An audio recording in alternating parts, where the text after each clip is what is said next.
Hello, এত ঠান্ডায় আমি রান্না করতে পারবো না। বাজার থেকে আসার সময় 2 প্যাকেট বিরিয়ানি আনবে, ঠিক আছে? তুমি বাড়িতে রান্না করো না বলে আমি খেতে পাই না বৌমা, আমিও বিরিয়ানি খাবো।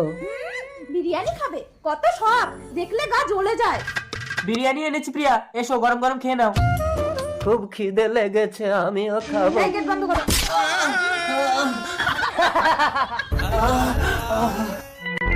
কালীচরণ মন্ডল কে আছে? আমি কালীচরণ। লটারিতে আপনার নামে 1 কোটি টাকা বেঁধেছে। আমি তো কোনোদিন লটারি কিনিনি। বাবা তুমি না খেয়ে কি শরীরের অবস্থা কি করেছো? চলো বিরিয়ানি খাবে। ঠিক আছে, বাবাকে আমি বিরিয়ানি খাইয়ে দিচ্ছি। তুমি বাজারে গিয়ে বাবার জন্য নতুন জামা কাপড় কিনে আনো। আমার কাছে তো শুধু তোমার শাড়ি কেনার টাকাটাই আছে। আরে 1 কোটি টাকা পেলে কত শাড়ি কেনা যাবে? তুমি যাও তো। বাবা চলুন, বিরিয়ানি খাবেন। হ্যালো দাদা, সরি, লটারির 1 কোটি টাকাটা আপনার বাবা নামে বাঁধেনি, ওটা অন্য কালীচরণ মন্ডল ছিল। হ্যালো প্রিয়া।